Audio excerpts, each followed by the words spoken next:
an SRV customer then sees maybe a similar luminaire, which is in the SRV catalog, to a much lower price online, wherever it is, and it's one of these companies who just try to make a quick win, then that also, of course, hurts them. But I also think that, especially the DIY, I think also is a big threat. If you look what they starting to offer in that segment, it's getting more and more light products, and people also buy there. Just in terms of the DIY stores, do you think their volumes are significant enough that they can source at competitive prices in China? Yes. All the other ones? There are some specialized German companies who also source from China, but they sell still under the German brand and say, okay, I give you warranty. Basically, okay, we will exchange if you have a problem. Neuhaus is a good example. There are some other players, but also the DIY buyers started to source directly from China. So they would use these producers and then maybe also offer an OEM product. So if it's Obi or Bauhaus, which are big chains, that you could buy an Obi luminaire. And I think that's also a movement which will be stronger in the next years, that private label products for DIY stores, but also these companies I told you that with the German companies, of course, they're also sourcing in China, and also not always the best quality, but they're really offering at a competitive price. And that's maybe another thing that I know that SRV tries to sell on a 5-year warranty, and also is communicating to the customers, okay, every luminaire we get, we check very thoroughly, and we only let the good quality pass. But as an end user, especially in the private sector, he sometimes doesn't know what lumen, lux, or whatever means, so he doesn't really care. And that's, I think, another problem where SRV is maybe struggling to say, okay, we have a quite high quality requirement, but in the end user doesn't care if he gets 400 or 600 lumen or whatever it is. And then the price is better, so especially, as I said, online shops or DIY.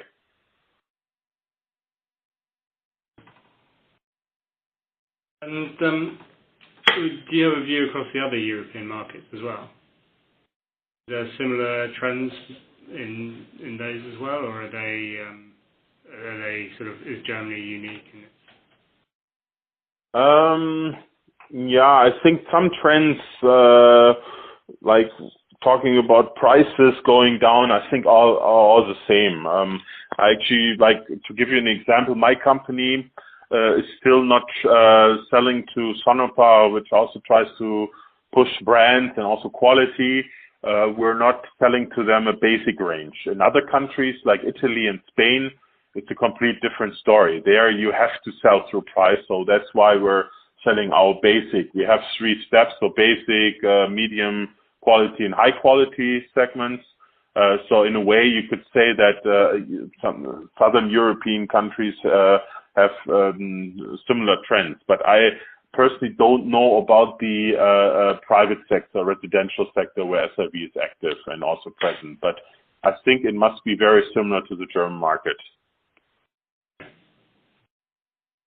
In terms of selling to wholesalers, is that is that again a very competitive, very price competitive market? And there are the same number of players? Yes, it is. I mean, as I said, if you, for instance, LED Vans in the last year after they bought the Osram part, they're really trying to get market share by decreasing the prices for a lot of high-running products. In the end, if you look at the balance sheet of LED Vans, that doesn't really look good because they're making big losses.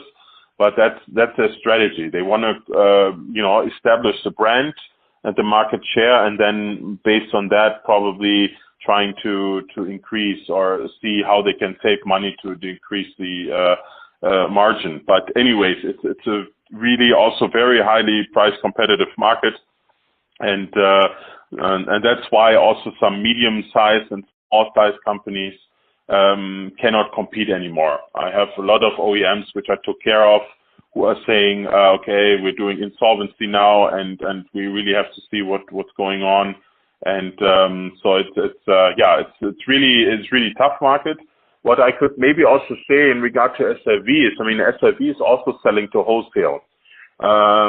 In my opinion, that's difficult because SIV is selling directly to installers, and that's exactly the business of wholesale, selling to installers. So in a way, SIV is competitor to wholesale. So that might be also a reason why SIV might be losing market share also in that segment, because why should a wholesale push a competitor, if you know what I mean?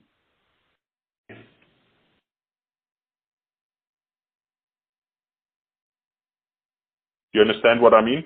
Yes. So, I mean, they're essentially trying to sell to the same people through a competitor. Yeah, exactly. The brand name is still very strong. A lot of people know SRV, but again, very known just for the residential market, not for industrial or B2B business. And in terms of the SLV brand, you say it's strong. Has that been consistent over the past few years?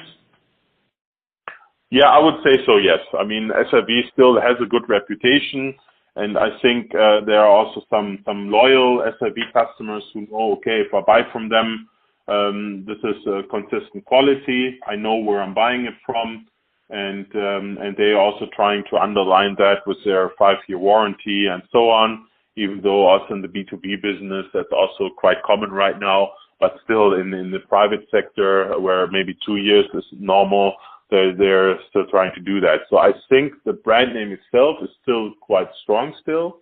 But again, I mean, if the installers don't have time to go and push SRV products with their customers, then of course numbers are going down. And also another factor, as I said, would be maybe also the fact that going through wholesale, that the wholesaler understands, okay, we're serving the same customers.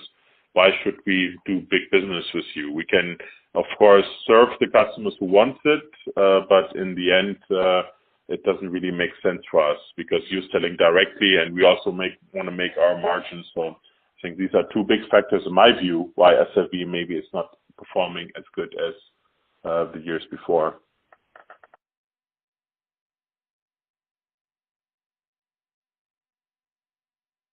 Sorry, this is Sharon again. Just a sort of an industry general question.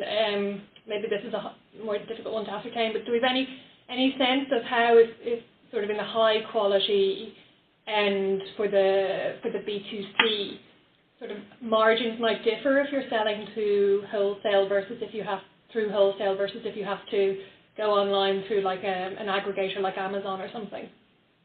Mm. I'm sorry. What are you saying? Or what? Sorry, I didn't understand the question. About you mean about the high quality products? Yeah, because obviously the difference in prices versus if you're going through a wholesaler versus an Amazon, for example. Mhm. Is there any sense of what that differential is, or does it just vary on a product by product basis? Yeah, I think that's. I think I said that before. I think end users don't really understand the difference sometimes. Okay. So I tell my friends that okay, please don't buy anything from Amazon because you don't know.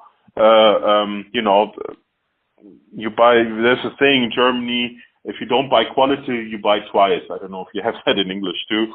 And that's kind of what it is. I mean, if the people just see, okay, it's a GU10 lamp or it's this luminaire, I can buy much cheaper than with SIV, but they don't understand the quality difference. It's LED. I mean, that's the only thing they know. Then of course they would maybe rather buy online shopping. What I think, maybe coming back to the high quality product, I think there is also kind of a two-way movement towards very cheap products, but on the other hand also to very expensive ones. But this is not the market where SIV is in. If you have a brand like Oligo, where you have like very special stores where you can buy these luminaires, I mean, that's completely a different market because there also people don't ask about price. They're not very price